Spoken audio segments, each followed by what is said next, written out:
अस्सलामुअलैकुम। हम शुरू करने लगे हैं बॉमन का मनी डिमांड मॉडल, जो कि इंटरेस्ट इलास्टिसिटी ऑफ ट्रांजैक्शन भी कहलाता है। 1952 का दिया हुआ है। ये आपके पास जो है पोस्ट केनीजियन की डेवलपमेंट्स में आता है। ठीक है, इसकी तफसीलात में चलते हैं। ये मॉडल जो है ये माइक्रो इकनॉमिक्स की बेस थ्योरी है, यानी कि ये एक इंडिविजुअल की बात करेगा कि एक इंडिविजुअल अपनी डिमांड को किस तरीके से करता है। ये एग्रीगेट लेवल की बात नहीं कर रहा है। ठीक है, money is demanded only for transaction purpose, यानी कि सिर्फ उसने जो पैसे मनी डिमांड किया है वो उसने खर्च करने हैं, उसने सेव नहीं करने या प्रिकॉशनरी पर्पस नहीं है इसका। ठीक है। सेकेंडली ये थ्योरी कहती है कि ट्रांजैक्शन डिमांड जो है वो वाई और आर पे डिपेंड करती है। वाई यानी कि आउटपुट या इनकम, और आर यानी कि इंटरेस्ट रेट पे। ठीक है, अब इस थ्योरी की अजम्पशंस क्या हैं उनकी तरफ चलते हैं।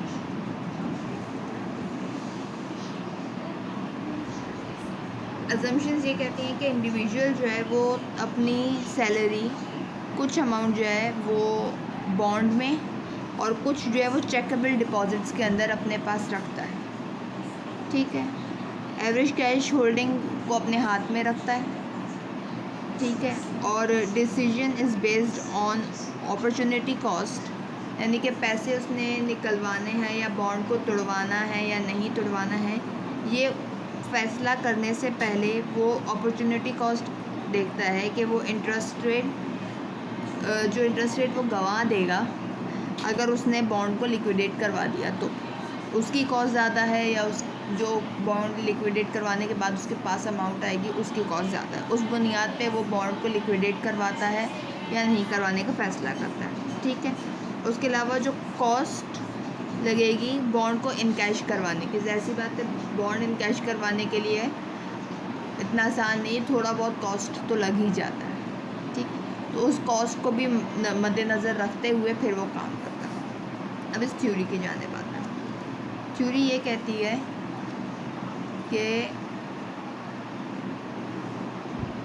ये इनकम है जिसको उसने A B C D parts में किया हुआ, यानी जितने की ज़रूरत है वो उतने ही निकालेगा, और ये 4 हफ्ते हैं। ठीक है, तो हुआ शुरू के जैसे ही पहला हफ्ता शुरू हुआ उसने पैसे डिमांड किए और पहले हफ्ते के आखिर तक उसने पहली डिमांड कंप्लीट कर ली। फिर पहले वीक जब शुरू हुआ उसके अंदर उसने डिमांड की है सी से, फिर नीचे आ गया, ठीक है, बी सी ये सी तक आ गया। फिर उसने पैसे निकाले, फिर थोड़ा इस्तेमाल करके आखिर तक ज़ीरो पे आ गया।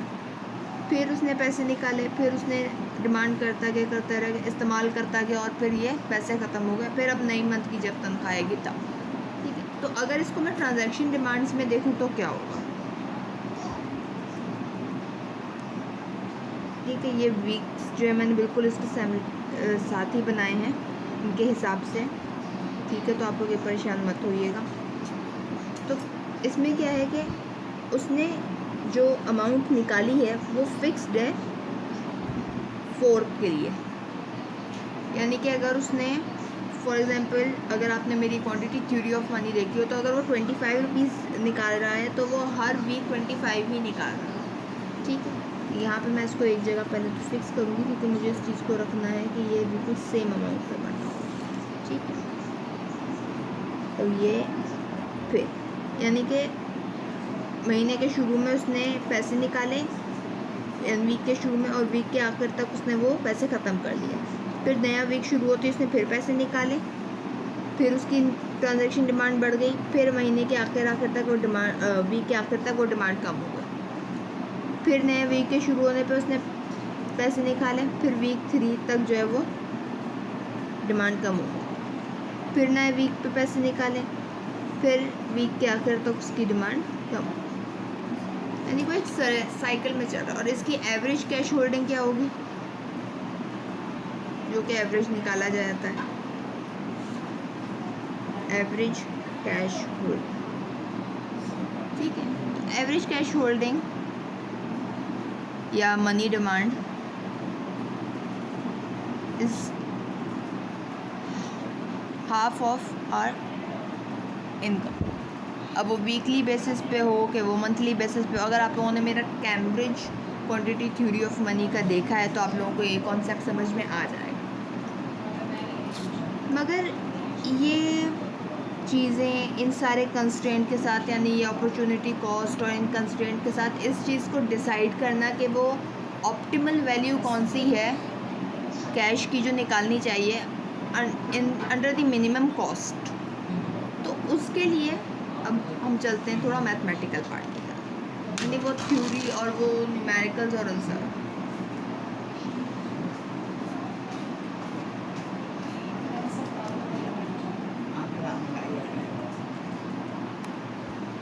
ठीक है जी, तो वो इक्वेशन जो है वो क्या है, फिर वो कौन सी चीज़ किस चीज़ को डोनेट करती है, वो हम देखेंगे।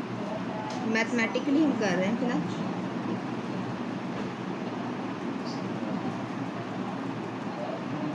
या अल्जेब्रिकली कह लीजिए आपको, वो भी कोई प्रॉब्लम नहीं है। ठीक है, तो a plus B E plus I E upon 2। ठीक है, इसके अंदर सी तो वो कॉस्ट है जो कि हम कैश विड्रॉ करने के लिए करते हैं, यानी कि ये समझ लें C is the total cost of transaction. अब ट्रांजैक्शन कौन सी बात हो रही है, जो पैसे विड्रॉ करना या वो जो बॉन्ड्स को इन कैश करने के, तो उसको ट्रांजैक्शन कहते हैं। तो टोटल कॉस्ट ऑफ ट्रांजैक्शन, सही है, दिस सी इज हो गया। T is it basically the total income,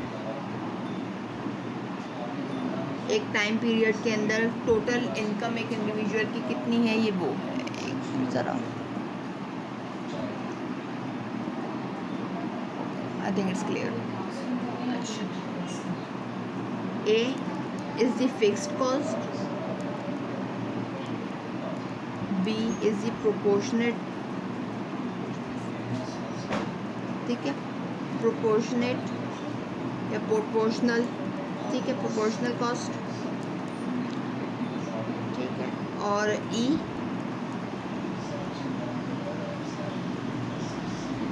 is basically the amount या वैल्यू ऑफ कैश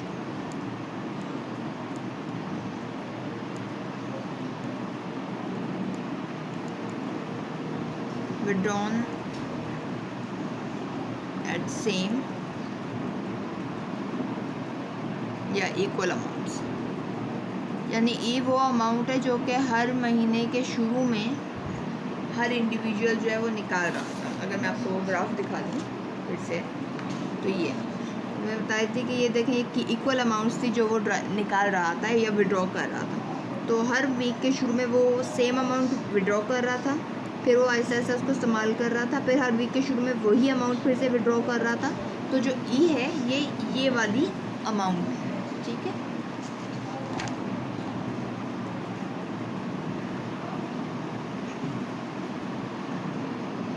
ठीक है, and I is the interest rate,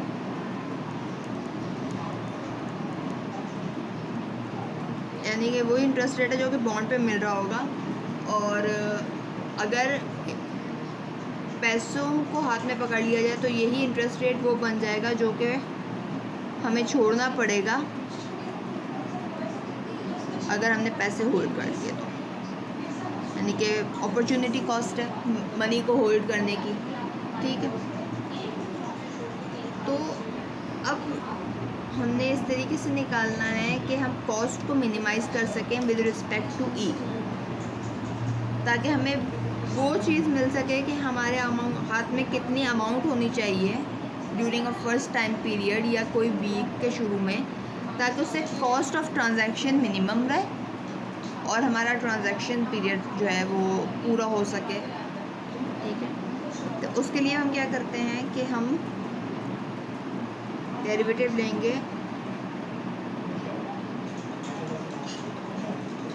ठीक है, और ये लेने के बाद, ठीक है, तो इसको इस तरीके से लिख दूँ कि minimization of cost subject to E ज़्यादा बेहतर रहेगा। ठीक, तो इसको अलजेब्रिकली पूरा सॉल्व करने के बाद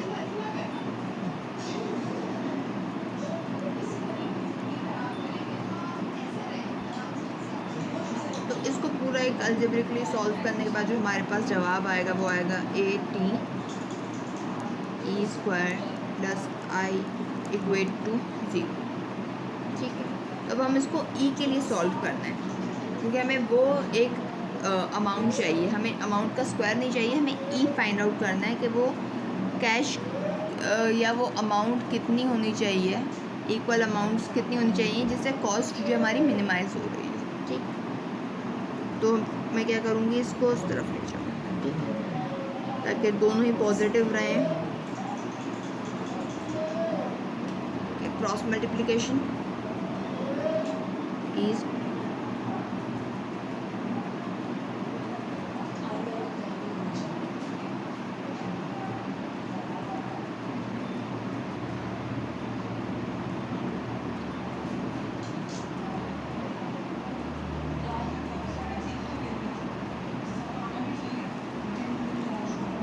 ठीक है। अच्छा, एवरेज कैश होल्डिंग, यानी कि अगर मैं इसको मनी डिमांड की इक्वेशन के अंदर रखूं तो E/2 हो जाए, तो इसके बाद मेरे पास मनी डिमांड की इक्वेशन बनेगी